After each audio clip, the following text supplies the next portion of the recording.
அருட்பெருஞ்சோதி அருட்பெருஞ்சோதி தனிப்பெரும் கருணை அருட்பெருஞ்சோதி. எல்லா உயிர்களும் இன்புற்று வாழ்க, வள்ளல் மலரடி வாழ்க வாழ்க, கொல்லா விரதம் குவளை எல்லாம் ஓங்குக, நல்லோர் நினைத்த நலம் பெறுக, நன்றி நினைத்த எல்லோரும் வாழ்க இசைந்து. உலக மக்களே, அறிவார்ந்த அன்பர்களே, ஆண்மநேய ஒருமைப்பாடுடைய அன்பர்களே, அருட்பெருஞ்சோதி ஆண்டவருடைய திருவிளையாடலை பார்த்து கொண்டிருக்கிறோம். இந்த பிரபஞ்சம் தோன்றிய காலத்திலிருந்தே அருட்பெருஞ்சோதி ஆண்டவருடைய திருவிளையாடல் எத்தனையோ திருவிளையாடல்கள் நடந்து கொண்டிருந்தன. கலியுகத்தினுடைய கடைசி திருவிளையாடல், அதாவது 1823ஆம் ஆண்டு தொடங்கி 30/1/1874 இரவு 12 மணி வரையிலும் அருட்பெருஞ்சோதி ஆண்டவருடைய திருவிளையாடல் 51 ஆண்டுகள் நடந்து கொண்டிருந்தன. அருட்பெருஞ்சோதி ஆண்டவருடைய திருவிளையாடல்களை நமது பிள்ளை பெருமானவர்கள் வல்லப்பெருமானவர்கள் அருளிய திருவெட்பாவிலிருந்து 1ஆம் திருமுறையிலிருந்து 4 திருமுறை வரைக்கும், அதன் பிறகு 6ஆம் திருமுறையிலும் எப்படியெல்லாம் ஒவ்வொரு காலகட்டத்தில் அருட்பெருஞ்சோதியுடைய திருவிளையாடல் நடந்தது என்பதையும், நமது பிள்ளை பெருமானவர்கள் எப்படி வருவிக்க உற்றார் என்பதையும், அதன் பிறகு இறைவனோடு கலந்து இறைவன் வந்து மகனை ஆட்கொண்ட பிறகு எப்படி அருட்பெருஞ்சோதி ஆண்டவர் ஆனார் என்பதையும் ஒவ்வொரு பதிகத்திலிருந்தும், ஒவ்வொரு பாடலிலிருந்தும், ஒவ்வொரு திருமுறையிலிருந்தும் அதனுடைய விளக்கங்களை நாம் பார்த்து கொண்டிருக்கிறோம். இந்த பிரபஞ்சம் தோன்றிய உடனே 4 யுகங்களும் தோன்றின. கிரேத யுகம், திரேத யுகம், துவார யுகம், கலியுகம். இந்த 4 யுகங்களுக்கும் ஆயுள் காலம் உண்டு. நாம் தினமும் அந்த பதிவிலை கூறிக்கொண்டிருக்கிறோம். அதே போல சமயங்களுக்கும் மார்க்கங்களுக்கும் ஆயுள் காலம் உண்டு. இதெல்லாம் முடிந்த பிறகு, கலியுகம் முடிந்த பிறகு, கலியுகம் 1900ஆம் ஆண்டிலே முடிந்து விட்டது என்பதை நமது பிள்ளை பெருமானவர்கள் தெளிவாக திருவெட்பாவிலே அருளி இருக்கிறார்கள். உரையாட பகுதியிலே நீங்கள் படிச்சுக்கலாம். அப்போ அந்த நிலை மாறும்போது உலக மக்களுக்கென்று ஒரு யுகம் வேண்டும். இது இப்போ நம்ம இருக்கிறது சதுர்யுகம், ஒளி யுகத்தில் இருந்து கொண்டிருக்கிறோம். சுத்த சன்மார்க்க காலத்தில் இருந்து கொண்டிருக்கிறோம். மக்களிடம் யாரும் சொல்லவில்லை. ஆனால் அந்த நிலையில் இருக்கும்போது உலக மக்களுக்கென்று ஒரு மார்க்கம் வேண்டும். இப்போ கிரேத யுகத்திலே கலங்க மார்க்கம், திரேத யுகத்திலே திராவக மார்க்கம், துவாவர யுகத்திலே நவநீத மார்க்கம், கலியுகத்திலே பஸ்ம மார்க்கம், அதன் பிறகு தாச மார்க்கம், சர்புத்திர மார்க்கம், சக மார்க்கம், சமய மார்க்கம், இப்படி பல மார்க்கங்கள் உருவாகிவிட்டன. அதே போன்று சமயங்களும் உருவாகிவிட்டன. சைவம், வைஷ்ணவம், கௌபாரம், சௌரம், காணாபத்தியம், சாகதம், இப்படி சமயங்களும் உருவாகிவிட்டன. அதன் பிறகு மதங்களும் உருவாகிவிட்டது. முதலிலே தோன்றியது சமண மதம், மகாவீர் தோற்றுவித்தது கிமு 5ஆம் நூற்றாண்டு, கிறிஸ்து பிறப்பதற்கு முன்னாலேயே. அதன் பிறகு பௌத்த மதம், புத்தர் தோற்றுவித்தது. அதன் பிறகு கிறிஸ்துவ மதம் 1ஆம் நூற்றாண்டு, கிபி 1ஆம் நூற்றாண்டு. அதன் பிறகு இந்து மதம் 1796, கிபி 1796. இப்படி மதங்களும் சமயங்களும் மார்க்கங்களும் தோன்றி அதை தோற்றுவித்தவர்கள் தங்களுடைய கர்த்தாக்களை, இப்போ சைவ சமயத்தை சேர்ந்தவர்கள் சிவபெருமானை இறைவன் என்று சொன்னார்கள், அவன் கர்த்தா. அதே போன்று வைஷ்ணவ சமயத்தை சேர்ந்தவர்கள் திருமாலை கர்த்தாவாக நினைத்தார்கள். இப்படி ஒவ்வொரு சமயங்களும் மதங்களும் மார்க்கங்களும் அவர்களை உருவகப்படுத்தி அதற்கேற்ற ஆலயங்களை அமைத்து வழிபட செய்து விட்டார்கள் மக்களை. அதில் நிறைய முரண்பாடுகள், வேறுபாடுகள், சண்டைகள், சச்சரவுகள் இப்படி நிறைய நடந்து கொண்டிருக்கின்றன. அப்போ உலக மக்கள் என்று சமரசமாக வாழ்வதற்கு, ஒற்றுமையாக வாழ்வதற்கு, இன்பமாக வாழ்வதற்கு, உயிர் இரக்கத்தோடும் ஜீவகாரிய ஒழுக்கத்தோடும் வாழ வேண்டும் மக்கள் என்பதற்காக சுத்த சன்மார்க்கத்தை அருட்பெருஞ்சாண்டவர் நிறுவி தன் செல்வ பிள்ளையிடம், தன்னிடம் வளர்ந்து கொண்டிருக்கின்ற செல்வ பிள்ளையிடம் கொடுக்க வேண்டும் என்பதற்காக தனது பிள்ளையை, தனது செல்வ பிள்ளையை ஒரு தாயின் வழியாக இந்த பூலோகத்திற்கு வருவிக்க செய்தார். அதன் பிறகு அந்த தாயினுடைய கருவறையிலே நமது பிள்ளை பெருமானவர்கள் குழந்தை தெய்வம் அங்கு இருக்கும்போது எப்படியெல்லாம் திருவிளையாடல் நடந்தது என்பதை பாடல்களிலே இருந்து நாம் ஏற்கனவே விளக்கங்கள் எல்லாம் பார்த்து விட்டோம். அதன் பிறகு தில்லையிலே சிவரகசியத்தை காட்டியது. தெய்வகை மேல் காட்டாதே, சிறு பருவத்திலே தில்லை தளத்திலேயே திரை ஊக்க தரிசித்த போது தெய்வகை மேல் காட்டாதே எந்தனக்கே வெளியாய் காட்டிய மெய் உறவா மெய்ப்பொருளை. குழந்தை பருவத்திலே அங்கே தன்னுடைய மகனுக்கு சிவரகசியத்தை காட்டியது. அதன் பிறகு இறைவன் தன் மகனை வந்து பார்க்கவில்லை. நமது பிள்ளை பெருமானவர்கள் இங்கே வருவிக்க உற்று, பூலோகத்திற்கு வருவிக்க உற்று 8 ஆண்டுகள் வரையிலும் இறைவனை பார்க்க முடியவில்லை. அவர் யார் என்று அவருடைய நிலை அவருக்கே தெரியாது. மறைப்பு நிலையில் இருந்து கொண்டிருக்கிறார். தாயின் வழியிலே வெளியே வரும்போதே அவருக்கு மறைப்பு நிலை ஏற்பட்டு விட்டது. மறைப்பு நிலையை கொடுத்துட்டார் அருட்பெருஞ்சோதி. ஏன்னா காலங்கள் 51 ஆண்டுகள் இருக்கிறது. 51 ஆண்டுகளை 8 8ஆக பிரித்து தனது மகனுக்கு அருளை கொடுத்து கொண்டிருக்கிறார். அப்போ முதல் 8 வருவிக்க உற்று 8 ஆண்டுகளுக்குள் எந்த விதமான பலனும் இல்லை. 9வது ஆண்டில் நமது பிள்ளை பெருமான் அவர்களை இறைவன் ஆட்கொள்ளுகிறார். ஞானம் பிறக்கிறது. ஞானம் மட்டும்தான் பிறக்கிறது, மெஞ்ஞானம் இல்லை. அப்போ அதன் விளக்கங்கள் எல்லாம் நம்ம ஒவ்வொரு பாடலை பார்த்துட்டு இருக்கோம், இன்னைக்கும் பார்க்க போகிறோம். நல்லா நீங்கள் கவனிச்சுக்கிட்டே வரணும். அப்போது இந்த நிலையில் இருக்கும்போது 9வது ஆண்டிலே ஆட்கொண்ட பிறகு இவருக்கு இறைவனால் வருவிக்க உற்றவன் என்ற நிலை மட்டும் தெரிகிறது. வெளியே யார்த்தையும் சொல்லவும் முடியாது. சமயங்களோ மதங்களோ மார்க்கங்களோ சூழ்ந்திருந்த காலகட்டங்களில் நமது குழந்தை இறைவன் பிள்ளை பெருமான் அவர்கள் வருவிக்க உற்றதனால் இவரும் சமயங்களிலும் மதங்களிலும் மார்க்கங்களில் ஈடுபட்டு கொண்டிருக்கிறார். திருநீறு பூசிக்கொண்டும் உத்திராட்ச மாலையை அணிந்து கொண்டும் கற்பூரமேற்றி தீபமேற்றி வழிபட்டு செய்வதும் சிவாய நம நமச்சிவாய என்று சொல்லுவதும் இப்படியே நிலை தொடர்ந்து கொண்டிருக்கிறது. அப்போ 9வது ஆண்டிலே திருவருள் முறையீடு உதயமாகிறது. திருவருள் முறையீடு 232 பாடல்கள். ஒவ்வொரு பாடலிலும் இறைவனிடம் எப்படி முறையீடு செய்கிறார், அதே நேரத்தில் சிவபெருமானுடைய திருவிளையாடல் எப்படியெல்லாம் நடந்தது. அப்போ அவருக்கு அருட்பெருஞ்சோதி ஆண்டவர் தெரியாது, சுத்த சன்மார்க்கம் இருக்கிறது தெரியாது. அதை நீங்கள் மனசில் வச்சுக்கணும். இந்த நிலையில் இருக்கும்போது பாடல்கள் உருவாகிறது. அந்த வகையில் நாம் பார்க்க வேண்டிய பாடல் 129. இதுவரையில் 128 பாடல்களை பார்த்திருக்கிறோம். இன்று 129 பாடலை நன்றாக கவனியுங்கள். பாடல் புரியாவிட்டாலும் கூட இறைவன் தந்த விளக்கம் மிகவும் எளிமையாக இருக்கும். என் மேல் பிழை இல்லை. நல்ல கவனிக்கணும். முறையீடு செய்கிறார் இறைவனிடம். என் மேல் பிழை இல்லை, நான் என்ன செய்வேன்? என் இடத்திலே என் சொல் மேல் கொள்ளாது என்னை இன்மேல் துரும்பு என சுற்றி நெஞ்சத்தின் மேல் பிழையது. என் மேல பிழை இல்லை, நல்லா கவனிங்க. நெஞ்சத்தின் மேல் பிழையது புல்மேல் பனி என செய்து ஒழிக்க நின்மேல் பாம்பிடை தன் மேற்கொண்டு அன்பர் முன் நிற்பவனே. நல்ல கவனிங்க. அதாவது இறைவனிடம் முறை செய்கிறார். என் மேல் பிழை இல்லை, நான் என்ன செய்வேன்? நீ வருவிக்க செய்தாய் என்னை, நான் வருவிக்க உற்றவன் முன்னால் ஆட்கொண்டு விட்டு சென்று விட்டாய்.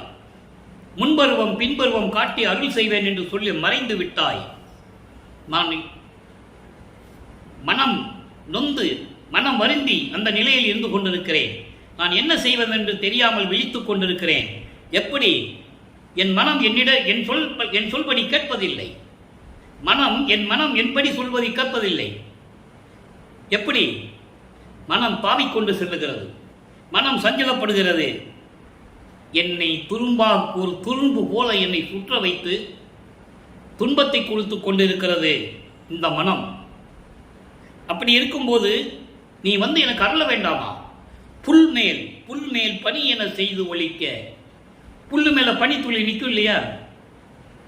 எவ்வளவுதான் துன்பம் வந்தாலும் சரி, பனித்துளி மாதிரி என்னை அந்த துன்பங்களை நீக்கி என்னை வைத்துக் கொள்ள வேண்டாமா? இறைவா, இதையெல்லாம் நான் சொல்லுவதையெல்லாம் உன் காதில் கேட்டு இவற்றையெல்லாம் மேற்கொண்டு, அதான் சொல்றாரு, மேற்கொண்டு நான் சொல்லுவதையெல்லாம் உன் காதில் செவிகளில் கேட்டுக்கொண்டு எனக்கு அருள வேண்டாமா? அன்பர்களுக்கு முன்னால் மட்டும் உருவத்தை காட்டி நின்று கொண்டிருக்கிறாயே. கழுத்தில் பாம்பை சுற்றிக்கிட்டு, தலையில் கங்கையை வச்சுக்கிட்டு, சூளாயத்தை வச்சுக்கிட்டு, உடுக்கையை வச்சுக்கிட்டு அன்பர்களுக்கு முன்னால் நின்று கொண்டிருக்கிறாய்.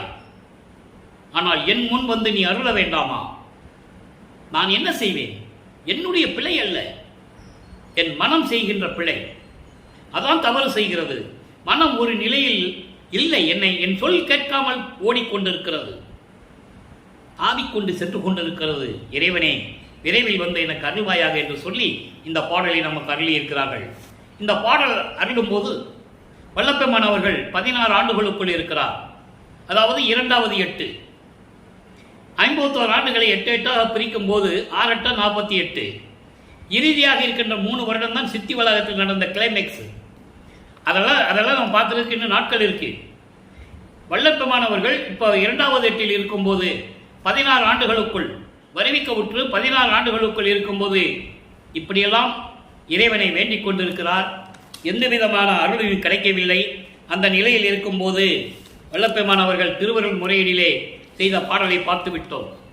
இப்போ 13வது ஆண்டு தொடக்கத்தில் மனம் அவரை திருவொற்றியூருக்கு செல்ல சொல்லுகிறது. மனம் சொல்லுகிறது என்பதை சொல்றதை விட இறைவன் மனதை தூண்டி விடுகிறார். தன் மகன் திருவொற்றியூருக்கு செல்ல வேண்டும் என்ற நிலையில் இருக்கும்போது வல்லப்பெருமான் அவர்கள் திருவொற்றியூர் செல்லுகிறார். அங்கே தியாகராஜ பெருமானிடம் எப்படி வழிபடுகிறார், எப்படியெல்லாம் நடந்தது என்பதை இதுவரை நாம் 14 பதிகங்களை பார்த்து விட்டோம். மொத்தம் 150 பதிகங்கள் இருக்கிறது, 1207 பாடல்கள்.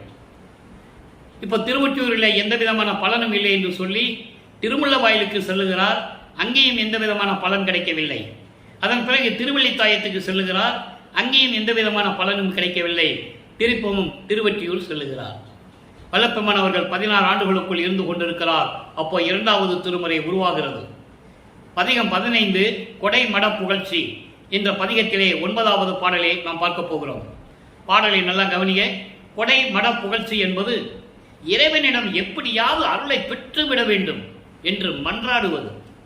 இறைவனுடைய புகழ்ச்சியும் சொல்லணும், அதே நேரத்தில் இறைவனுடைய அருளை எப்படியாவது பெற்றுவிட வேண்டும் என்று மன்றாடுவது. அதான் கொடை மட புகழ்ச்சி. அந்த பாட்டை கேளுங்க. பொய்யில்லாருக்கு முன் பொற்கிளி அடித்த புலவர் ஏறு என புகைந்திட கேட்டு ஒரு திருவிளையாடல் சொல்கிறார். ஞானம் பிறந்து விட்டது அல்லவா, அதனால ஒரு திருவிளையாடல் சொல்றாரு. சிவபெருமானுடைய திருவிளையாடல். அப்ப சிவபெருமான் தான் இறைவன் அவர் நினைச்சிட்டு இருக்கிறார். நல்லா கவனிச்சுக்கணும் நீங்க. புகழ்ந்திட கேட்டு மையல் கொண்டிடும் மனத்தோடும் வந்தால் வாய் திறந்து ஒரு வார்த்தையும் சொல்லி. இந்த 4 வரிக்கு முதல்ல விளக்க பார்ப்போம். மொத்தம் 8 வரி பாடல் இது. அதாவது மதுரையை ஆண்ட வரகுண பாண்டியன் காலத்தில் வறுமையில் வாடிய ஒரு புலவருக்கு, அதாவது தரிமி என்ற புலவருக்கு பொற்காசுகள் கிடைப்பதற்காக இவர் புலவர் வேடத்தில் சென்று சிவபெருமான் ஒரு பாடலை இயற்றி கொடுக்கிறார்.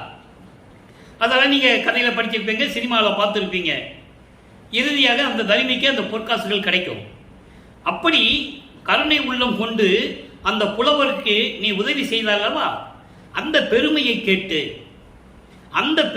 கேட்டு உனது கருணையை கேட்டு மயக்கத்திலே உன் மீது காதல் கொண்டு, மனதிலே உன் மீது காதல் கொண்டு வந்தால் வாய் திறந்து ஒரு வார்த்தையும் சொல்லி. வாய் திறந்து ஒரு வார்த்தை கூட பேச மாட்டேன்ற. என்ன நியாயம் அது? எவ்வளவு அற்புதமா சொல்றாரு பாருங்க. இப்படியெல்லாம் நீ இருந்திருக்க, ஒவ்வொரு யுகத்திலும் இருந்திருக்க. இப்படி தரிமி என்ற ஒரு புலவனுக்கு பொற்காசு கிடைக்கும்ன்றக்காக நீ புலவன் வேடத்தில் சென்று பாட்டை கொடுத்து அந்த பொற்காசுகள் அவனுக்கு கிடைச்சது. அந்த பெருமையை கேட்டு, அந்த கருணையை கேட்டு உங்ககிட்ட வந்து ஏதாவது அருளை வாங்கி போலான்னு வந்தா ஒரு வார்த்தையும் பேச மாட்டீர்கள். என்ன நியாயம் இது? அடுத்து சொல்ற பாருங்க. ஐயா நும் அடி அன்றி ஓர் துணையும் அறிந்திலேன், இஃது அறிந்து அருளிலேன், அதாவது அருளாவிட்டால் உய்யும் வண்ணம் எவ்வண்ணம் என் செய்கேன், ஓங்கு சீர் ஒற்றியூர் உடையீரே. கடவுளே உன்னுடைய திருவடியை தவிர உன் திருவடிதான் எனக்கு அடைக்கலம் என்று நினைத்துதானே உன்னிடம் வந்தேன். வேறு யாரும் எனக்கு துணை இல்லையே. நான் யாரிடமும் சொல்ல மாட்டேன். காரணம் அதில் சூட்சமான ஒரு விளக்கம் இருக்கு. ஏன்னா இறைவனால் வருவி கூட்டம் தெரிஞ்சு போச்சு இல்ல. எப்படியாவது இறைவன் வந்து அருள வேண்டும் என்ற உறுதியோடு அவர் இருந்து கொண்டிருக்கிறார். மற்ற தேவர்களிடமோ மற்ற தெய்வங்களிடமோ அவர் செல்வதில்லை. அதை தெளிவாக சொல்லுவார். என்றே மெய் கண்ட நான் மற்ற பொய் கண்ட தெய்வங்களை வெவ்வேனோ ஒரு பாடலில் சொல்லுவார். அந்த பாடல் விளக்கம் பின்னால பார்க்க போறோம். இங்க ஏன் சொல்றேன்னா, உன்னை அன்றி ஒரு துணையும் அறிந்திலேன் என்று சொல்றாருல, அதுக்காக ஒரு விளக்கம் நல்லா புரிஞ்சுக்கணும் நீங்க. அப்போ இது அறிந்து இதையெல்லாம் தெரிந்து நீ எனக்கு அருளாவிட்டால் நான் எப்படி மேன்மை நிலையை அடைய முடியும்? எப்படி இந்த உலகில் வாழ்ந்து நான் வெளியே வர முடியும்? எந்த வகையில் நான் வர முடியும்? எதுவும் சொல்ல எனக்கு தெரியல. நான் என்ன செய்வேன்? திருவொற்றியூரில் இருக்கின்ற இறைவனே, அருளோடு விளங்கி கொண்டிருக்கின்ற இறைவனே, எனக்கு விரைவில் வந்து அருள்வாயாக என்று சொல்லி இந்த பாடலை நமக்கு அருளியிருக்கிறார்கள். ஆக வல்லற்பமானவர்கள் வருவிக்கவுற்று 16 ஆண்டுகள் வரையிலும், நான் ஏற்கனவே கூறியது போல அன்பர்களே, வல்லற்பமானுக்கு வயது இல்லை. வள்ளற்பெருமானை பற்றி கூறும்போது, நமது பிள்ளை பெருமானை பற்றி பேசும்போது அவரை வயது குறித்து பேசவே கூடாது. அவர் இறைவனாகவே வருவிக்க உற்றவர். வருவிக்க உற்றாண்டிலிருந்து என்று சொல்ல வேண்டும்.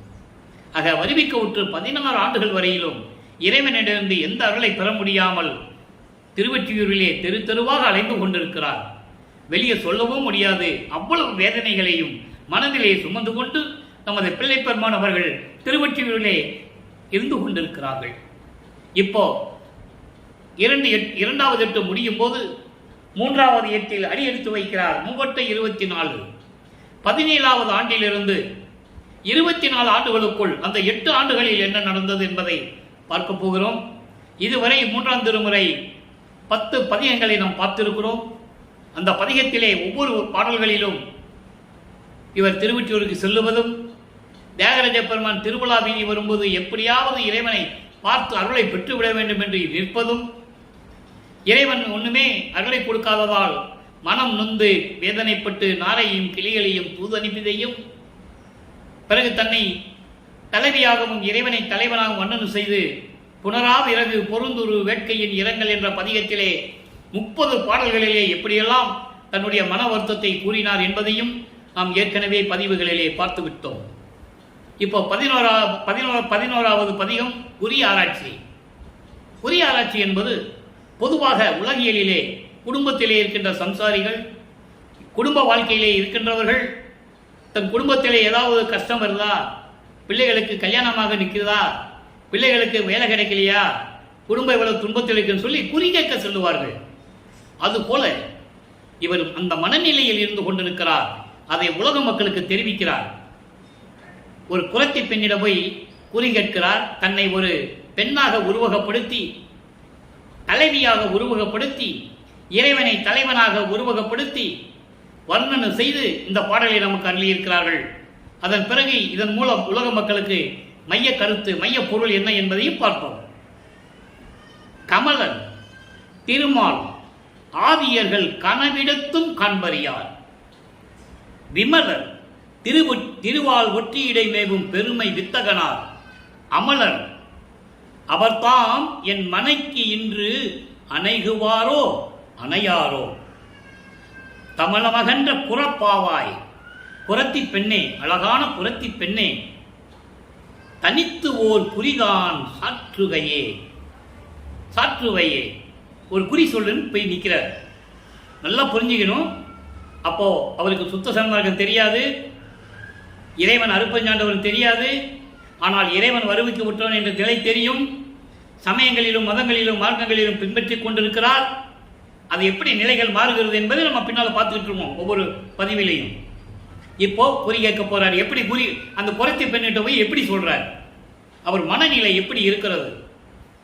கமலன் திருமால். கமலன்னா தாமரை, செந்தாமரை மலரில் வீற்றிருக்கின்ற பிரம்மன்.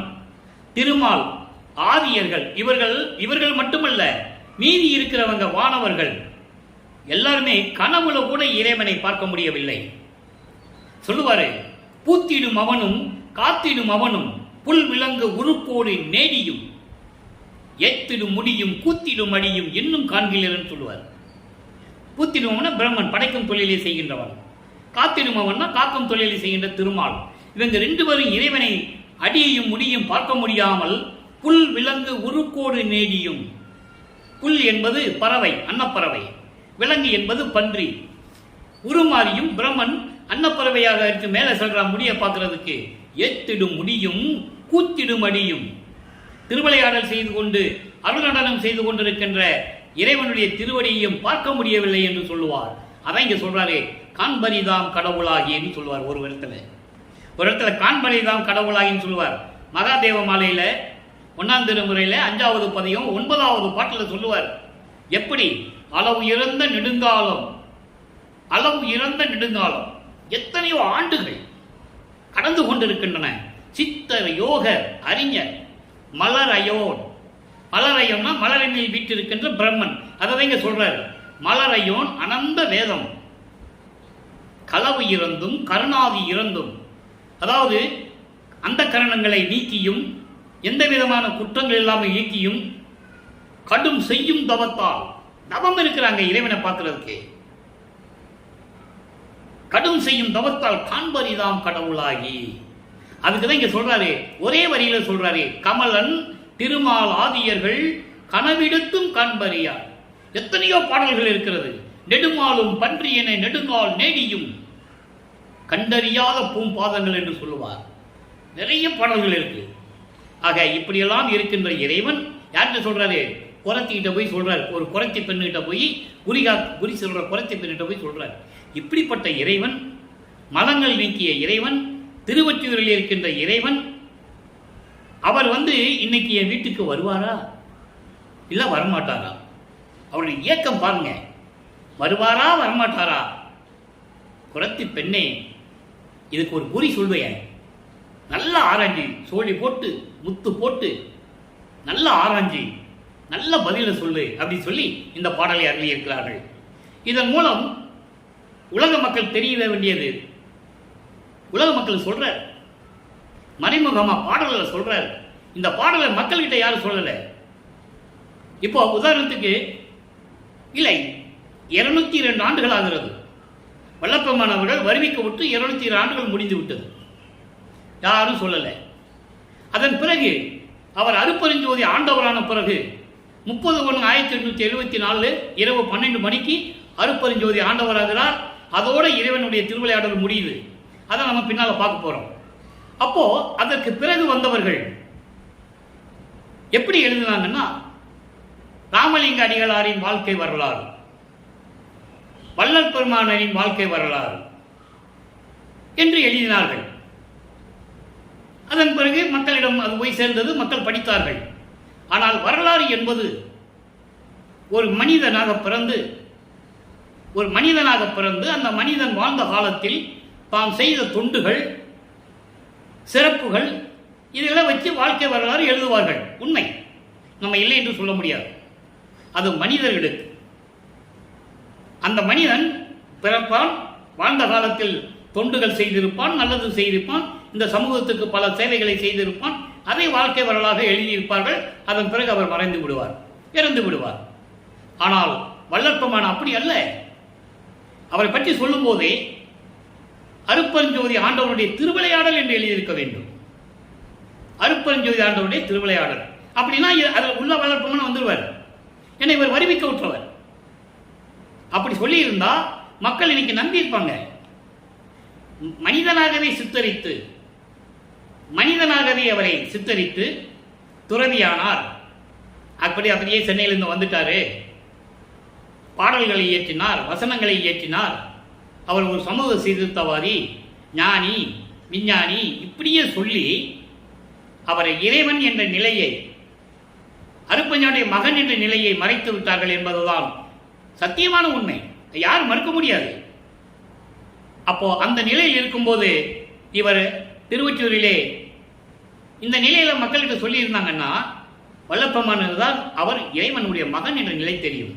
மற்றதெல்லாம் சொன்னாங்கல்ல, இவருடைய மகன், இவரை வருவிக்க விட்டார் அப்படின்னு சொன்னாங்கல்ல, இவரை ஏன் சொல்லல? அங்கே சமயங்களும் மதங்களும் மார்க்கங்களும் தடையாக இருந்தது. அதான் வல்லப்பெருமான் சொல்லுவார், சுத்த சன்மார்க்கத்தின் முக்கிய தடைகளாகிய சமயங்கள், மதங்கள், மார்க்கங்கள் என்பவற்றின் ஆசார சங்கற்ப விகற்பங்களும், வரணம் ஆசனம் முதலிய உலகாச்சார சங்கற்ப விகற்பங்களும் எங்கள் மனதில் பற்றா வண்ணம் அருள் செயல்பட வேண்டும். ஆக இந்த நிலையில் இருக்கும்போது இப்படியெல்லாம் இருந்ததனால்தான் வல்லப்பெருமானை பற்றி யாரும் வெளியே சொல்லவே இல்லை. இப்போ 3ஆம் திருமுறையிலே இந்த பாடல் பாருங்க. இப்படிப்பட்ட இறைவன் என் வீட்டுக்கு வருவாரா வரமாட்டாரா எனக்கு தெரியல, குரத்தி பெண்ணே, ஒரு ஜோசியம் பார்த்து சொல்லுன்னு சொல்லி இந்த பாடலிடம் கருளி இருக்கிறார்கள். ஆக உலக மக்களுக்கு சொல்றாரு அவரு, உலக மக்களே, நான் ஒரு தாயின் வழியாக இறைவனால் வருவிக்க விட்டு, ஏன்னா அப்போ பப்ளிக்கா வெளியே சொல்ல முடியாது, சொல்லவும் கூடாது. அப்படிதான் அவர் அந்த நிலையில் இருந்து கொண்டிருக்கிறார். அது பாடலின் மூலமாக பாடியிருக்கிறார். அதை உலக மக்களுக்கு சொல்வதற்கு யாரும் தயாராக இல்லை. உலக மக்களே, நான் வருவிக்க உற்று, இறைவனால் வருவிக்க உற்று 24 ஆண்டுகள் வரையிலும் இறைவனிடமிருந்து எந்த அருளை பெற முடியாமல் நான் திருவொற்றியூர் செல்லுவதும், திருமுல்லை வாயில் செல்லுவதும், திருவள்ளிவாயத்துக்கு செல்லுவதும், அவனை முறையிட்டு நான் பாடுவதும் அழுவதும் எந்த பிரயோஜனம் இல்லை. என்ற நிலையை உலக மக்களுக்கு தெரிவிக்கிறார். இதான் கான்செப்ட். அடுத்து இந்த நிலைகள்லாம் முடிந்த பிறகு வல்லபெருமான் ஒரு 4வது எட்டில் அடியெடுத்து வைக்கிறார். 4 8 32. வறுமைக்கு உற்ற 32 ஆண்டுகள் வரைக்கும் என்ன நடந்தது? 24 ஆண்டுகள் வரைக்கும் ஒண்ணுமே நடக்கல. இப்போ 25வது ஆண்டு தொடக்கத்தில் இருந்து 32 ஆண்டுகளுக்குள் அந்த 8 ஆண்டுகளில் என்ன நடந்தது என்றை பார்க்க போகிறோம்.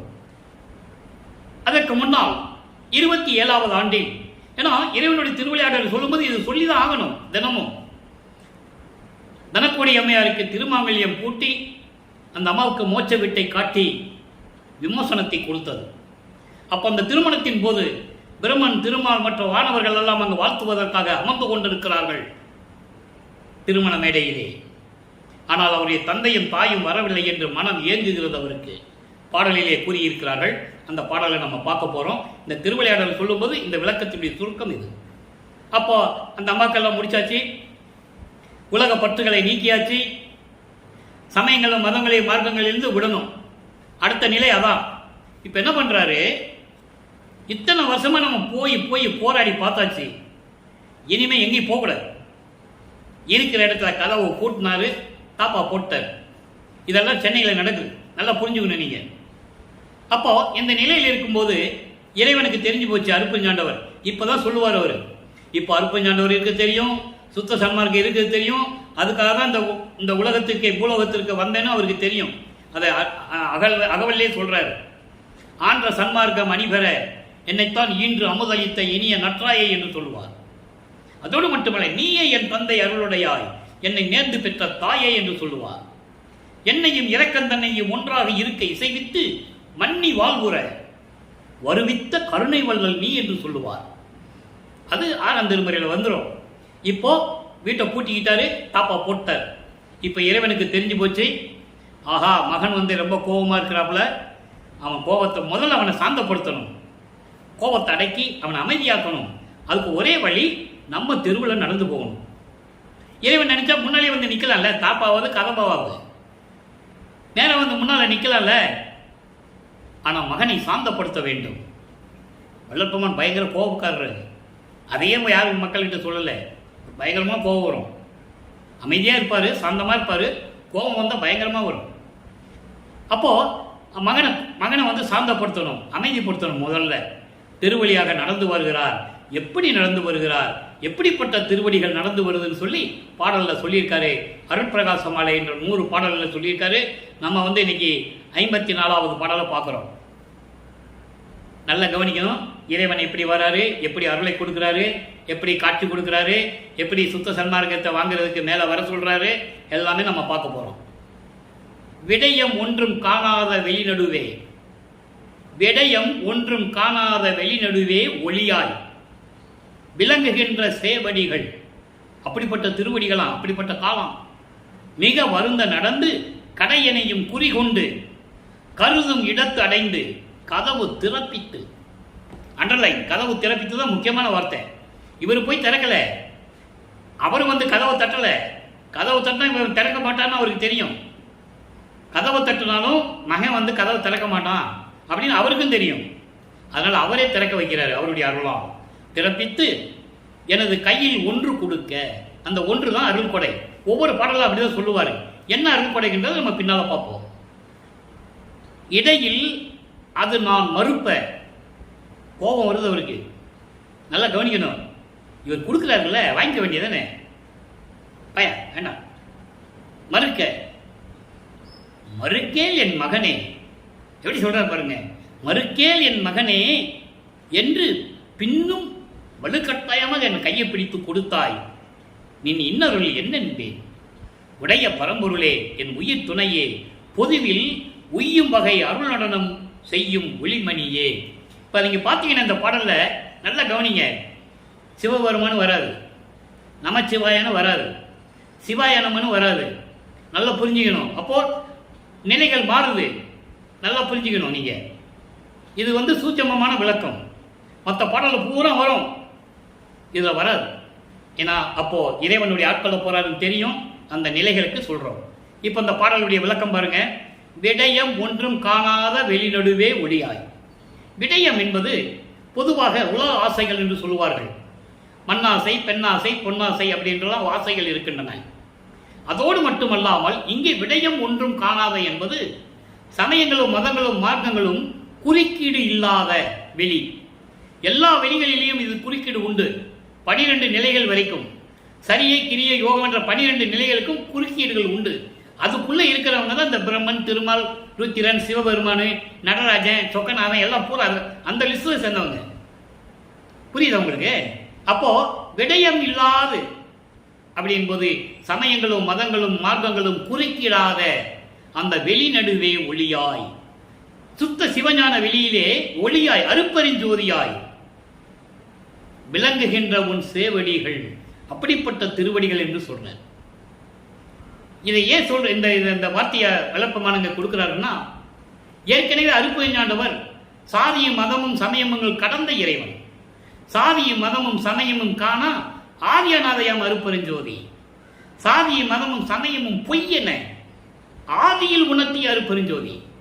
அந்த வெளி என்ன வெளி? சுத்த சிவஞான வெளி. அதான் 16வது வெளி. அதான் கடவுள் நிலை அறிந்து அம்மயமாகக்கூடிய வெளி. கடவுள் நிலை அறிந்து அம்மயமானது வல்லப்பெருமான் ஒருவர் தான். அந்த தகுதி அவருக்கு தான் இருந்தது. இறைவனுடைய மகன் என்ற தகுதி.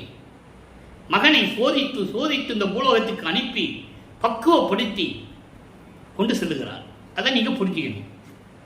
அப்படிப்பட்ட வெளியில் அருட்பெருஞ்சோதியாய் இருக்கின்ற உன்னுடைய திருவடிகள் இந்த பூலோகத்திற்கு மகனை ஆட்கொண்டு மகனிடம் எப்படியாவது அருளை கொடுக்க வேண்டும் என்று எண்ணி வருந்தி நடந்து, கால்வலிக்க நடந்து, நான் இருக்கும் இடத்தை நினைத்து குறிகொண்டு, நான் இருக்கும் இடத்தை நினைத்து, நான் இருக்கின்ற இடத்தை அடைந்து கதவை திறக்க செய்து, இவர் தான் பூட்டிட்டார்ல, அவர் வந்து திறக்கிறாரு. திறக்க செய்து என் கையில் ஒன்று கொடுத்தாய். உலக மக்களுக்கு சொல்றாருங்க. அருள் கொடையை கொடுக்கிறாரு. இவர் வேண்டாம், 32 வருஷமா துன்புரிச்சிட்டு இம்சப்படுத்தி நான் எவ்வளவு அவமானப்பட்டேன், மானம் போன வழியெல்லாம் விடுத்தேன் என்று சொல்லுவார். ஞான சரியில்ல, மானம் போச்சு, மரியாதை போச்சு, எவ்வளவு துன்பங்கள் அனுபவிச்சுட்டு இருந்தேன், உன்னுடைய மகன் கூட என்னால் சொல்ல முடியல அப்படி சொல்லி இதெல்லாம் எனக்கு வேண்டாம் என்று நான் மறுக்க, இவ்வளவு அற்புதம் பாருங்க. தந்தைக்கும் மகனுக்கும் எப்படி உரையாடல் நடக்கிறது. இந்த நிகழ்ச்சியை யாரு மக்கள் கிட்ட சொன்னது? ஒரு ஆள் கூட சொல்லல. யாராவது சொல்லியிருந்தான்னு என்கிட்ட சொல்லுங்க, நான் காலில் விழுகிறேன். வேண்டான்னு சொல்றாரு. அதெல்லாம் வேண்டான்னு சொல்ல இல்லை மகனே சொல்றாரு பாருங்க. மறுக்கேல் என் மகனே, இவ்வளவு அற்புதமான வார்த்தை. மறுக்காதே மகனே, நீ என் மகன் அல்லவா, என் தலைப்பிள்ளை அல்லவா, என் குலத்தின் மூத்த பிள்ளை அல்லவா, சுத்த சன்மார்க்க குலமாகிய என்னுடைய குலத்தின் மூத்த பிள்ளை நீ என்றெல்லாம் சொல்லுவார். மறுக்காத மகனே வாங்கிக்கோ என்று சொல்லி என் கையிலே திணித்தாய். அதுக்கு பிறகு சொல்றாரே, உன்னுடைய அருளை நான் என்ன என்பேன். அங்கே சுத்த சிவஞான வெளியிலே அருள் நடனம் செய்து கொண்டு திருவிளையாடல் செய்து கொண்டிருக்கின்ற இறைவனே, இந்த உலகங்கள்லாம் உய்யும் வகை, இந்த உலகங்கள் மேம்பட, அந்த உலகத்திலே இருக்கின்ற உயிர்கள் எல்லாம் இன்புற்று வாழ வேண்டும் என்பதற்காக திருவிளையாடல் செய்து கொண்டு அருள் நடனம் செய்து கொண்டிருக்கிறாயே ஒளிமணியே. இப்பவும் அவர் அருட்பெருஞ்சோதின்னு சொல்லல, நல்லா கவனிக்கணும் நீங்க. ஒளிமணியே, ஒளிமணியே நான் அருட்பெருஞ்சோதி. இப்போ இந்நிலைகள் எல்லாம் மாறுகிறது. தன் மகனை தத்துவங்களை எல்லாம் கடந்து வர சொல்லிவிட்டார். இவர் அங்கே போய் சுத்த சன்மார்க்கத்தை வாங்கினது ஏற்கனவே நம்ம பதியங்களில் பார்த்துட்டோம். வாங்கி முடிசூட்டி இந்த பிரபஞ்சம் அறிவிலேயே இவன் தான் என் இளவரசன் என்று சொல்லி முடிசூட்டி எல்லா நிலையையும் கொடுத்துட்டு, சரி மகனே உலகத்திற்கு சென்று வா என்று சொல்லி அனுப்பிவிடுகிறார். என்னை ஏன் அனுப்பிவிட்டாரே? இன்னும் ஆண்டுகள் இருக்கிறது. இந்த நிலை நடக்கும்போது வல்லப்பெருமானவர்கள் வருவிக்க விட்டு 40 ஆண்டுகள் ஆகிறது. 40 ஆண்டுகள் ஆகிறது. இன்னும் எத்தனை வருஷம் இருக்கு? 11 வருஷம் இருக்கு. இன்னும் ஒரு 8 இருக்கு. அதுக்கப்புறம் 3 வருஷம் இருக்கு.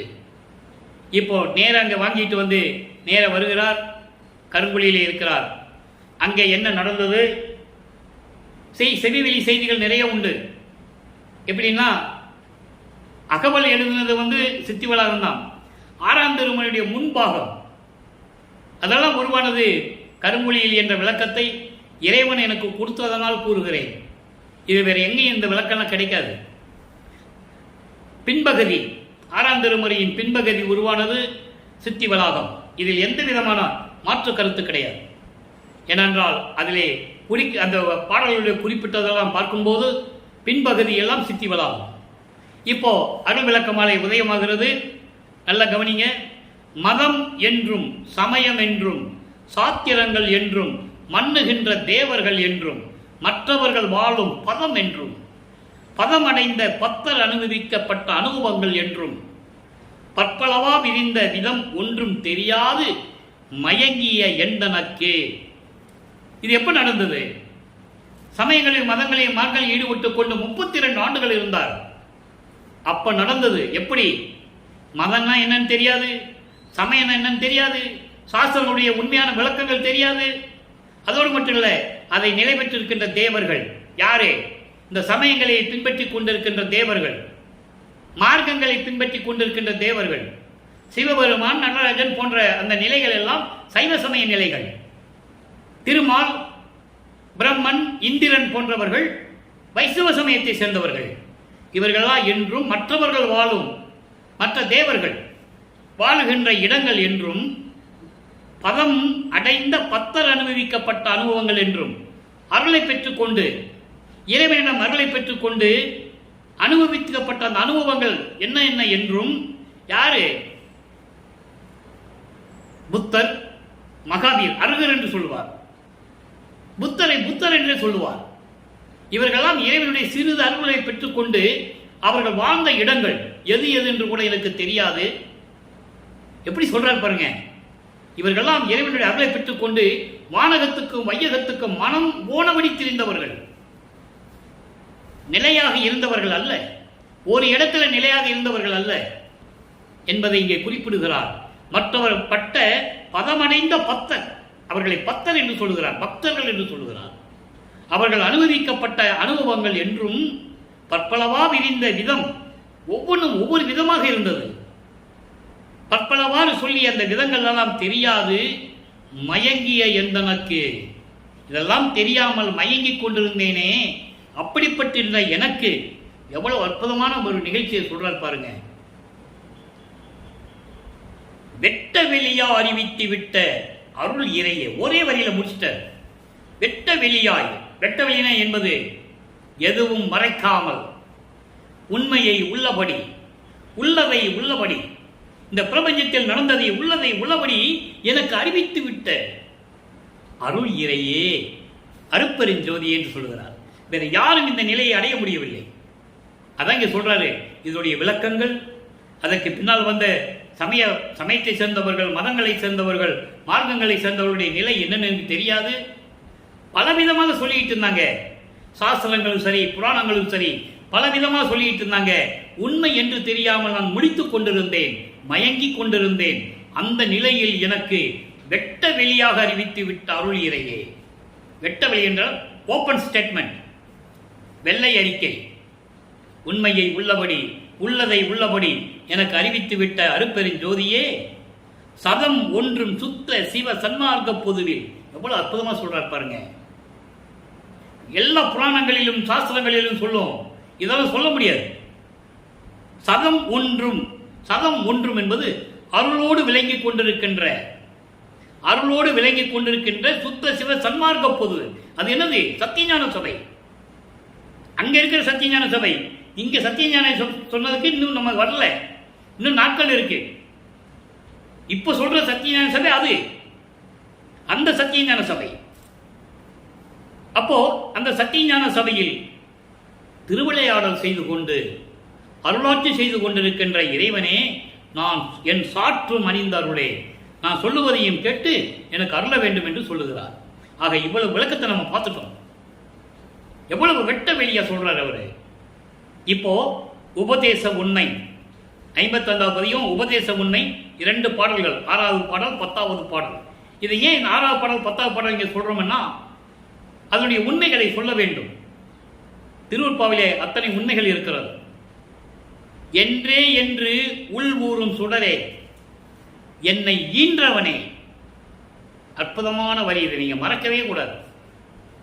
அப்ப நான் என்னை ஈன்றவனே அர்த்தம், நான் இறைவனான் மகன், இறைவனால் வருவிக்க உற்றவன் என்ற பொருள். அதை நீங்க புரிஞ்சுக்கணும். என்னை ஈன்றவனே, அன்றே நண்பனுக்கே மிக நல்கிய நாயகனே, மன்றியேல் மாமணியே, சுக வாழ்க்கையின் மெய்ப்பொருளே, ஒன்றே என் துணையே, எனக்கு உன்னை உரைத்தருளே. சொல்றாருல, இதெல்லாம் நான் மயங்கிய நிலையில் இருந்தேன், எனக்கு அறிவிச்சு விட்ட, இன்னும் சொல்லுன்னு சொல்றாரு, இன்னும் உண்மை எனக்கு சொல்லுன்னு சொல்றாரு. அதுக்காக தான் இந்த பாடலை உங்களுக்கு நான் விளக்கம் கொடுத்துட்டு இருக்கேன். இதோட கனெக்ட் ஆனது, கனெக்டிவிட்டி, தொடர்பு உள்ளேன். அதோடு மட்டுமா என்ன சொல்றாரு? அதாவது நீதான் கடவுள் என்று என் உள்ளத்தில் ஒளிவிட்டுக் கொண்டிருக்கின்ற அருப்பரின் ஜோதியே, என்னை ஈன்றவனே, அகத்தை கருத்து புறத்தை வெளுத்திருந்த உலக அனைவரையும் சகத்தை திருத்தி சன்மார்க்கத்தை அடைவித்திட அவரும் இகத்தை பரத்தை பெற்று மகிழ்ந்திடுவதற்கென்றே என்னை உகத்தே இறைவன் வருவிக்க உற்றேன். அதை இங்க சொல்ற, என்னை ஈன்றவனே, நல்லவனே, நண்பனாகிய எனக்கு எல்லாம் கொடுத்த இறைவனே, மாமணியே, ஞான வெளியில் ஞான சபையில் இருக்கின்ற இறைவனே, பேரின்பத்தின் கடவுளே, நீதான் எனக்கு ஒரே துணை, ஒன்றே என் துணை, எனக்கு உன்னை உரைத்தவர்களே. இன்னும் நீ நிறைய மறைச்சிக்கிட்டு இருக்க, எனக்கு இன்னும் எனக்கு முழுசா சொல்லல, உன்னை உரைத்தவர்கள் என்று சொல்றார். அடுத்த பாடல் பாருங்க. நான் சொல்லுவேன், அடிக்கடி சொல்லுவேன்ல, 16வது நிலைதான் இறைவனுக்கு நிலைன்னு இந்த பாடல்ல சொல்லுவார். நன்னாலும் கடந்த ஒளி ஞான சபாபதியே. நன்னாலும் என்பது என்ன? 4 × 4 நானாங்க 16. சரியை கிரியை யோக ஞானம் ஒவ்வொன்றிலும் 4 நிலைகள், நானாங்க 16. நன்னாலும் கடந்து ஒளி ஞான சபாபதியே, அங்கே இருக்கிற ஞான சபையில் இருக்கின்ற இறைவனே. ஆக சரியை கிரிய யோகம் இந்த முன்னாங்க 12 வந்து சமயங்களையும் மதங்களையும் மார்க்கங்களையும் சார்ந்தது. சுத்த சன்மார்க்கம் 13வது நிலையில் இருந்து உருவாகிறது. அதான் ஞான சரியை, ஞான சரியை, ஞான கிரியை, ஞானத்தில் யோகம், ஞானத்தில் ஞானம். அதான் சின்னம்படியில் சொல்லுவார். 12 மேல் நின்று சின்னம்படி, பன்மார்க்கம் கடந்தேன் என்று சின்னம்படி, 12 மேல் நின்று சின்னம்படி, சன்மார்க்கம் சங்கம் என்று சின்னம்படி, சத்தியம் சொல்லுகின்றோம் என்று சின்னம்படி. அதை தான் இங்க சொல்றாரு. நன்னாலும் கடந்த, இதே நிறைய பேருக்கு தெரியாது. பாடல் படிச்சிருப்பாங்க, அர்த்தம் தெரியணும்ல. நன்னாலும் கடந்த அந்த 16வது நிலையில் இருந்து கொண்டு ஒளிர்விட்டுக் கொண்டிருக்கின்ற இறைவனே, பொன்னாரும் சபையாய் சத்தியஞான சபடி இறைவனே, அருள் பூரண புண்ணியனே, என்னால் ஆவது ஒன்றும் உனக்கு இல்லை, எனினும் எந்த ஆய் உன்னால் வாழ்கின்றேன், எனக்கு உண்மை உரைத்தருளே. இன்னும் உண்மையை சொல்லுன்னு சொல்றாரே. இப்ப சொல்லுவார் 57வது பதிகம் அனுபவ நிலை. உண்மையை சொல்லணும்ல, இதான் கனெக்டிவிட்டி பாடல். 5வது பாடல், இனியே இன்பமான இறைவனே, இறையும் சகிப்பு அறியேன். இனிமே கொஞ்சம் கூட என்னால் பொறுத்துக்க முடியாது, சிறிதளவு கூட என்னால் பொறுத்துக்க முடியாது. எனக்கு இன்ப நடுகும் கனியே, எனக்கு எல்லா அருளையும் கொடுக்கக்கூடிய இறைவனே, என் தன் இரு கண்ணே, கண் போன்ற இறைவனே. அடுத்து பாருங்க, தனியே, தனி கடவுளே, அன்புடை தாயே, சிற்றம்பலத்த சார் தந்தையே. எங்கே? அங்கே இருக்கிற தந்தை. முனியே அருள்க, என்னிடம் சினம் கொள்ளாமல், நான் தவறு செய்திருந்தால் கூட என் மீது கோபம் கொள்ளாமல் எனக்கு அருள்வாயாக, அருள்க மெஞ்ஞானம் முழுதையுமே. சொல்லிட்டாரா? நான் ஏற்கனவே சொன்னேன், 9வது ஆண்டிலே பெற்றது ஞானம், இங்கே பெற்றது மெஞ்ஞானம். மெஞ்ஞானம் முழுவதும் எனக்கு கொடுக்கணும்னு சொல்ற. மெஞ்ஞானம் பெற்றவன் தான் முக்காலத்தையும் உணரக்கூடிய இறைவன். அதை இறைவன் தன் மகனுக்கு கொடுக்கிறார். அதை நம்ம பார்க்க போறோம். கைமாறின்மை 58வது பதிகம் 5வது பாடல்.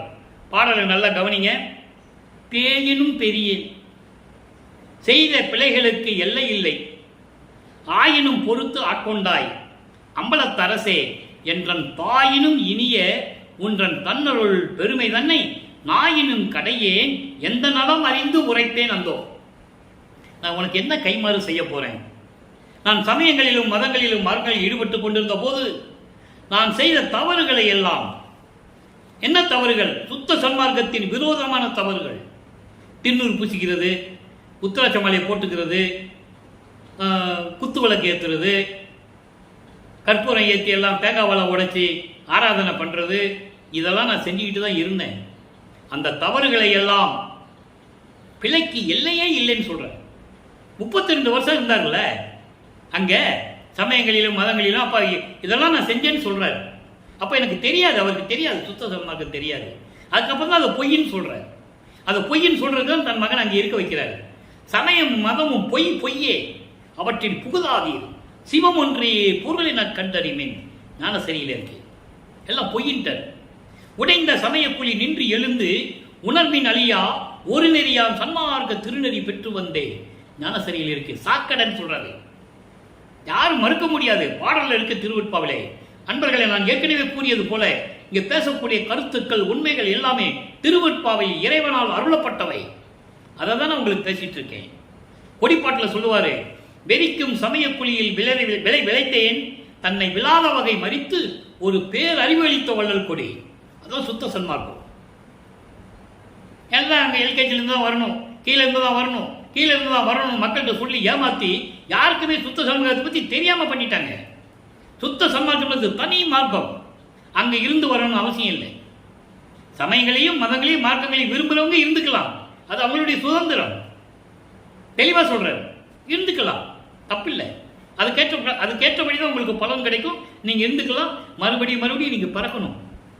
சுத்த சன்மார்க்கம் அப்படி இல்லை, மரணமில்லா பெருவாழ்வு. இறைவனுடைய தனி மார்க்கம், எதையும் சாராத மார்க்கம். டைரக்டாக வரலாம், நேராக வரலாம், அங்கே இருந்து வரணும்னு அவசியம் இல்லை. அப்போ இப்போ என்ன சொல்றாரு, நான் பேயை விட கொடுமையாக தான் இருந்தேன் அங்கே இருக்கும்போது. என் பிள்ளைகளுக்கு எல்லையே இல்லை, எல்லாத்தையும் பொறுத்துக்கிட்டேன். தாயினும் இனிய ஒன்றன் தன்னருள். இங்கே தாயினும் இனியன்னு சொல்லுவது, ஒரு தாய் தான் குழந்தையின் மேல் அவ்வளவு அன்பு பாசமும் கொண்டிருப்பாள். அதுபோன்று அந்த தாய் உள்ளம் கொண்ட தாயை விட நீ ரொம்பவும் கருணை உள்ளவன் என்று சொல்லுகிறார். அதை நீங்க புரிஞ்சுக்கணும். உன்னை பத்தி இவ்வளவு சொல்லியும் நான் இவ்வளவுதான் நீ எனக்கு செஞ்சிட்ட, நான் என்ன கைமாறு செய்ய போறேன் அப்படின்னு சொல்ற. அதுக்கடுத்து உடனே அடுத்த பதியத்தில் சொல்றாரு பாருங்க, 60வது பதிகம், உலப்பில் இன்பம், 5வது பாடல். அந்த இன்பம் எப்படி இருக்கும்? என்னைக்கும் அழியாதது, தொடரக்கூடிய இன்பம், அழியாத இன்பம். சொல்றாரு பாருங்க, தாளாது தாளாது என்னை ஆட்கொண்டு அருளிய தந்தையே. அவர் பெற்ற மகன், அவருடைய அருளால் ஒரு மகனை பெற்றெடுத்து சிவகாமி வள்ளியிடம் கொடுத்து வளர்க்க சொல்லுகிறார். பாடலிலே உண்டு. அவ என்ன சொல்றா, இவர் என்ன சொல்றா, நீ ஒரு பெண்ணிட்டு சிவகாமி வள்ளியிட்ட கொடுத்துட்டு போயிட்டா எங்க அம்மா கிட்ட, அந்த அம்மா வந்து பூலோகத்தில் ஒரு தாய் கிட்ட கொடுத்துட்டு போயிட்டா. தெளிவா சொல்ற, செவிலி தாய் என்று சொல்லுவார் பாடல்ல இருக்கு. இதை ஏன் சொல்றோம்னா மக்களுக்கு புரிய வைக்க வேண்டும். ஒரு தாயின் வயிற்றில் 10 மாதம் இருந்தார், உண்மை. அதற்காக சின்னம்மையார் அவர்கள் பாக்கியசாலி, புண்ணியவதி. நமது இறைவனை 10 மாதம் வயதிலே சுமந்து பெற்றெடுத்து கொடுத்தார்கள். யாருக்கு அந்த பாக்கியம் கிடைக்கும்? அந்த அம்மாவுக்கு கிடைச்சது. அதனால்தான் உபசாரத்தால் பெற்ற தாய் என்பால் ஒருத்தி என்று சொல்லுவார். அவங்களுக்கு பெத்து கொடுக்க வேண்டியது அவங்க கடமை என்று சொல்லுகிறார். பாடலிலே உண்டு. ஆக இப்படிப்பட்ட நிலையில் இருக்கும்போது தாயை விட இனிமையாக இருக்கின்ற உன்னுடைய கருணையை நான் என்னவென்று சொல்வேன் சொல்லிட்டு அடுத்து சொல்றாரு, உலப்பில் இன்பத்தில் சொல்றாரு, தாளாது என்னை ஆட்கொண்டு அருளிய தந்தையே. தாளாதுன்னு என்ன? தாமதம் செய்யாமல் என்னை வந்து ஆட்கொண்ட என் தந்தையே, நின் கேளார் மணி அம்பலம் போற்ற கிடைத்துள்ளேன். கேளார் என்பது பொன் போன்று, அதாவது தங்கம் போன்று மின்னுகின்ற, ஒளி வீசிக் கொண்டிருக்கின்ற, அங்கே சுத்த சிவஞானிலே இருக்கின்ற இறைவனை உன்னை வணங்கி போற்றுவதற்கு நான் தயாராக இருக்கிறேன். அதற்காக நான் தவம் செய்து கொண்டிருந்திருக்கிறேன், கிடைக்க பெற்றேன் என்று சொல்லுகிறார். எனக்கு கிடைச்சிச்சுன்னு சொல்றேன். நான் 7ஆம் நிலை மேல்நிலை ஏறி இலங்குகின்றேன். 7ஆம் நிலை என்பது நான் ஏற்கனவே அதுக்கான விளக்கங்கள்லாம் நான் நிறைய கொடுத்திருக்கேன். 7 நிலைகள், 7 வகையான பிறப்பு இறப்பு நிலைகள்.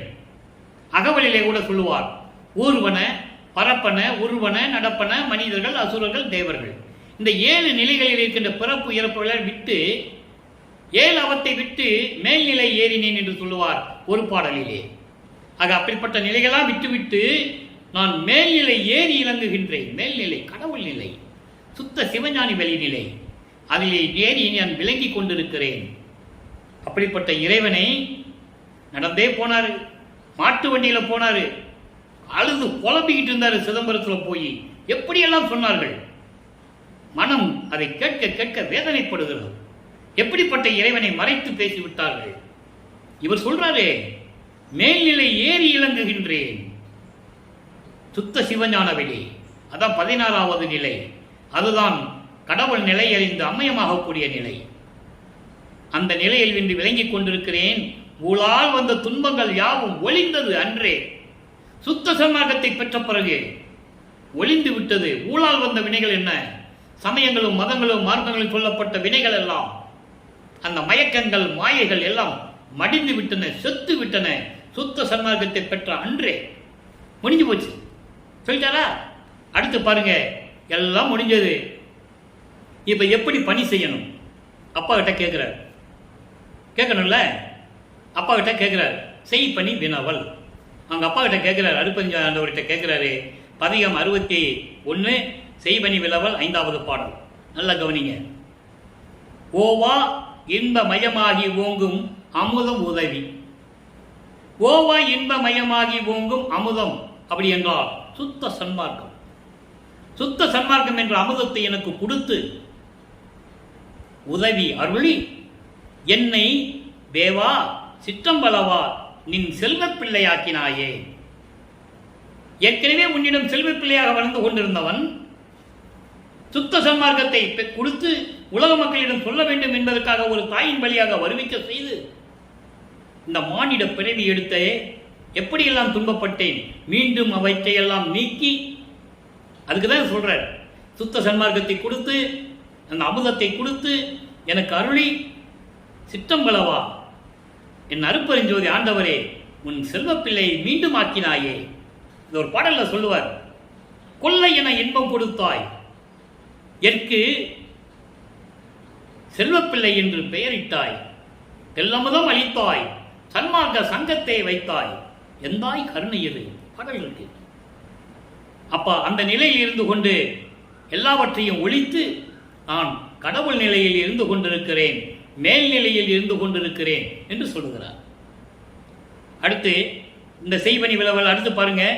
பூவார் மனம் போல், பூவார் மனம் போல் சுகந்த மெய்ப்பொருளே நின்பால் வளர்கின்றேன்.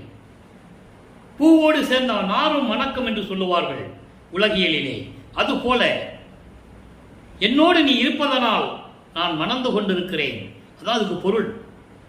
பூவோடு நார் மணப்பது போல நீ என்னோடு இருந்து கொண்டிருப்பதனால், உன்னிடம் நான் வளர்ந்து கொண்டிருப்பதனால் நானும் பேரின்பமான நிலையில் இருந்து கொண்டிருக்கிறேன் என்று சொல்லுகிறார்.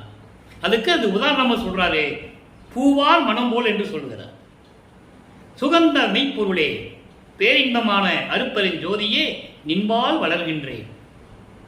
நாவால் அடியே நின்னை பாடி ஆடு வண்ணம் நவீலகவே. நான் என்ன செய்ய வேண்டும்? உன்னை வணங்க வேண்டும். நீ சொல்லுகின்ற வேலைகளை நான் செய்ய வேண்டும். அதற்காகத்தான் நீ 5 தொழிலையும் என்னிடம் கொடுத்திருக்கிறாய். நான் எப்படி செய்ய வேண்டும் என்பதை நீதான் சொல்ல வேண்டும். சொல்லுவாயாக என்று சொல்லி இந்த பாடலை நமக்கு அருளியிருக்கிறார்கள். இப்போ அன்பர்களே, வல்லப்பெருமானவர்கள் ஒரு தாயின் வழியாக வருவிக்க உற்று இந்த நிலைகள் வரைக்கும் 5, 8 கையெட்ட 40 நிலைகள் வரைக்கும் எப்படியெல்லாம் இறைவனுடைய திருவிளையாடல் நடந்தது என்பதையும், சமயங்களிலும் மதங்களிலும் மார்க்கங்களில் இருக்கும்போது எப்படியெல்லாம் துன்பப்பட்டார் என்பதையும், சுத்த சன்மார்க்கம் என்பது தனி மார்க்கம், இறைவன் மார்க்கம், இதுக்கு மேல் சமயங்களும் மதங்களும் மார்க்கங்களும் தேவையில்லை என்ற நிலையை உலக மக்களுக்கு உணர்த்தியும் இப்படியெல்லாம் சொன்னதையெல்லாம் இன்றைய பதிவிலே நாம் பார்த்து விட்டோம். இதை ஒரு 4 வரியிலே ஒரு இடத்திலே சொல்லுவார். அதையும் நான் சொல்ல கடமைப்பட்டிருக்கிறேன். 132வது பதிகம் கண் புருவ பூட்டு என்ற பதிகத்திலே 3வது பாடல். நல்ல கவனிங்க.